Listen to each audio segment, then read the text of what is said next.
ফজরের নামাজ না পড়ে তোমরা যারা ঘুমাও, আমারে মাফ কইরো, আমি তোমাদের একটা শক্ত কথা বলি, মাফ। যাদের কপালে ফজরের নামাজের সেজদা নাই, তোমরা সব বাবারা ভাইরা রাস্তার কুত্তার লগে তোমারে মিলাইয়া দেখো, কুত্তার লগে তোমার কোনো পার্থক্য আছে কিনা। সোজা কথা,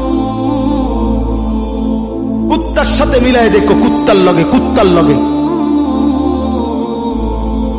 ওই জানোয়ার শুধু ঘুমায়, ওই জানোয়ার পেশাব পায়খানা করে, ওই জানোয়ার খাবার খায়, ওই জানোয়ার যৌবনের যৌন চাহিদা পূরণ করে। তুমি জানোয়ার একই রকম। ওই জানোয়ার সেজদা ছাড়া জাগলো, তুমি জানোয়ারও সেজদা ছাড়া জাগলা।